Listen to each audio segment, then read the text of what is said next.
கர்த்தருடைய பரிசுத்த நாமத்திற்கு மகிமை உண்டாவதாக. ஸ்தோத்திரம் அப்பா. உம்மை துதிக்கிறோம் துதிக்கிறோம் துதிக்கிறோம். இந்த காலை வேளைக்காக நன்றி செலுத்துகிறோம் அப்பா. ஹல்லேலூயா ஹல்லேலூயா.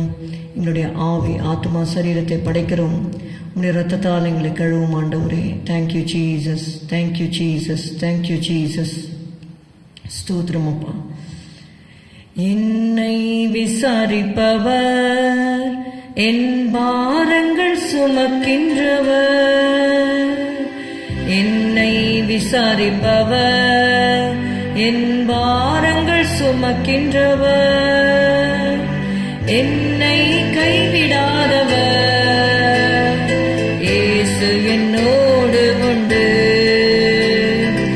என்னை கைவிடாதவர், இயேசு என்னோடு உண்டு.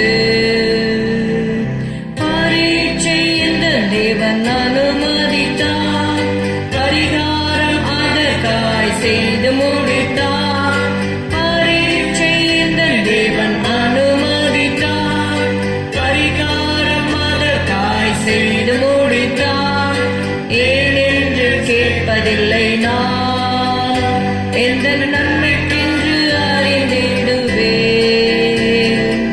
ஏனென்று கேட்பதில்லை நான், எந்த நன்மைக்கென்று அறிந்திடுவேன். கர்த்தரெனக்கு அனுகூலம், அதை நன்றாய் அறிந்திடுவேன். கர்த்தரெனக்கு அனுகூலம், அதை நன்றாய் அறிந்திடுவேன். கர்த்தர் அனுகூலம் என்றால் யார் எனக்கு எதிராய் நிற்பார்? கர்த்தர் அனுகூலம் என்றால் யார் எனக்கு எதிராய் நிற்பார்? பரீட்சை இந்த தேவன் அனுமதித்தார், பரிகாரம் அதற்காய் செய்து முடித்தார். பரீட்சை இந்த தேவன் அனுமதித்தார், பரிகாரம் அதற்காய் செய்து முடித்தார். ஏனென்று கேட்பதில்லை நான், எந்த நன்மைக்கென்று அறிந்திடுவேன். ஏனென்று கேட்பதில்லை நான், எந்த நன்மைக்கென்று அறிந்திடுவேன். என்னை விசாரிப்பவர், என் பாரங்கள் சுமக்கின்றவர். என்னை விசாரிப்பவர், என் பாரங்கள் சுமக்கின்றவர். என்னை கைவிடாதவர், இயேசு என்னோடு உண்டு. என்னை கைவிடாதவர், இயேசு என்னோடு உண்டு. ரோமர் 8வது அதிகாரம் 31வது வசனம். Let's turn our Bibles to Romans chapter 8 and verse 31. இவைகளை குறித்து நாம் என்ன சொல்லுவோம்? தேவன் நம்முடைய பட்சத்தில் இருந்தால் நமக்கு விரோதமாய் இருப்பவன் யார்? What shall we then say to these things? If God be for us, who can be against us? Amen. If God be for us, who can be against us? சங்கீதம் 118 6-7 வசனத்திலே நாம் வாசிக்கிறோம். கர்த்தர் என் பட்சத்தில் இருக்கிறார், நான் பயப்படேன். மனுஷன் எனக்கு என்ன செய்வான்? எனக்கு அனுகூலம் பண்ணுகிறவர்கள் நடுவில் கர்த்தர் என் பட்சத்தில் இருக்கிறார். என் சத்துருக்களில் சரி கட்டுதலை காண்பேன். The Lord is on my side, I will not fear. What can man do unto me? The Lord taketh my part with them that help me. Therefore shall I see my desire upon them that hate me. ஆமென். இங்க பார்க்கிறோம், கர்த்தர் நம்மை விசாரிக்கிறவர் மாத்திரமல்ல, அவர் நம்முடைய பட்சத்தில் இருந்து நமக்காக செயல்படுகிறவராக இருக்கிறார். ரோமர்ல நம்ம வாசித்தோம், அப்போஸ்தலனாகிய பவுல் சொல்லுகிறார், தேவன் நம்முடைய பட்சத்தில் இருந்தால் நமக்கு விரோதமாய் இருப்பவன் யார்? சங்கீதக்காரன் சொல்லுகிறார், கர்த்தரின் பட்சத்தில் இருக்கிறார், நான் பயப்படேன். எனக்கு அனுகூலம் பண்ணுகிறவர்கள் நடுவில் கர்த்தர் என் பட்சத்தில் இருக்கிறார் என்று சொல்லி நாம் வாசிக்கிறோம். கர்த்தர் நம்முடைய பட்சத்தில் இருக்கும் பொழுது நமக்கு அவர் என்ன செய்வார் என்கிற 2 காரியங்களை இந்த நாளில் பார்க்கலாம். எசேக்கியேல் 36:9. Let's turn to Ezekiel chapter 36 and verse 9. இதோ நான் உங்கள் பட்சத்திலிருந்து உங்களை கண்ணோக்குவேன், நீங்கள் பண்படுத்தப்பட்டு விதைக்கப்படுவீர்கள்.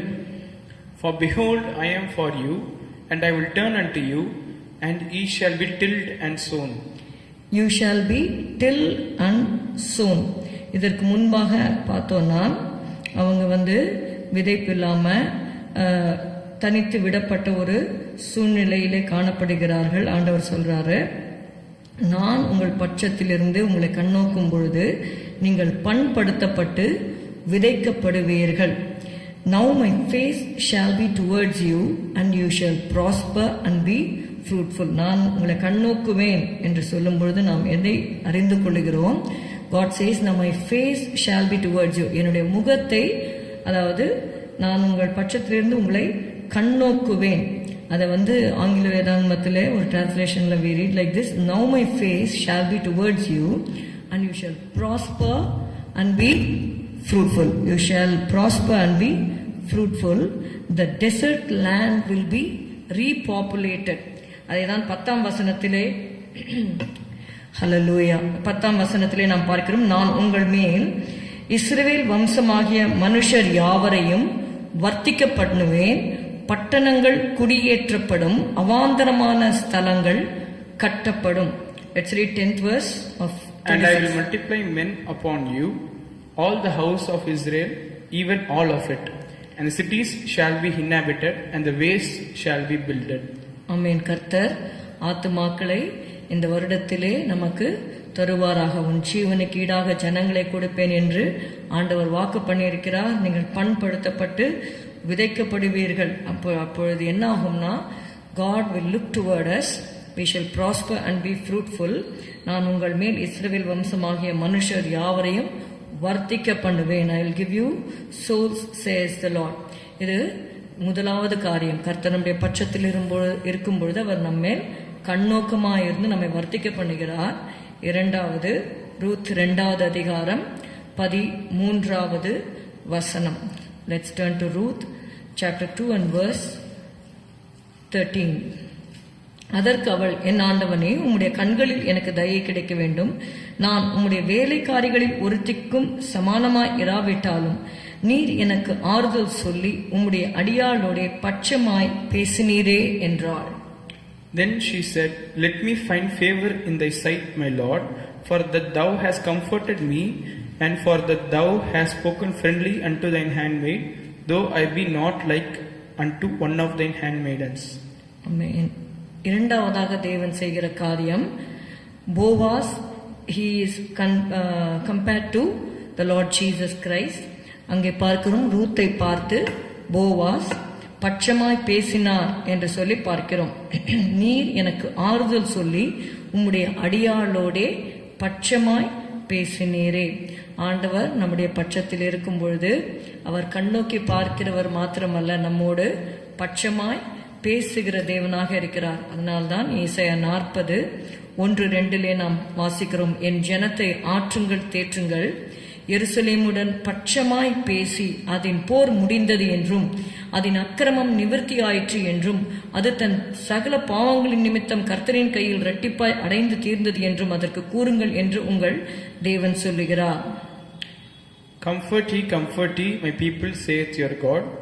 Speak ye comfortably to Jerusalem, and Amen. Cry unto her, that her warfare is accomplished, that her iniquity is pardoned, for she hath received of the Lord's hand double for all her sins. Amen. இங்கே பார்க்கிறோம், ஆண்டவர் என் ஜனத்தை ஆற்றுங்கள் தேற்றுங்கள், எருசலேமுடன் பட்சமாய் பேசுங்கள் என்று சொல்லி ஆண்டவர் சொல்லுகிறதை பார்க்கிறோம். அவரும் நம்மோடு பட்சமாய் பேசுகிறவராக இருக்கிறார். முதலாவதாக நம்முடைய பட்சத்திலிருந்து அவர் கண்ணோக்குகிறார்.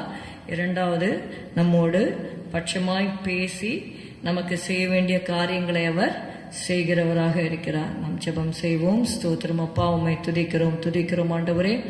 தேவன் நம்முடைய பட்சத்தில் இருந்தால் நமக்கு விரோதமாக இருப்பவன் யார் என்று எழுதப்பட்டிருக்கிறபடி ஆண்டவரே, நீர் எங்கள் பட்சத்திலே இருக்கிறீர். ஆண்டவரே, நாங்களும் உம்முடைய பட்சத்திலே காணப்பட ஆண்டவரே எங்களுக்கு நீர் கிருபை செய்யும்.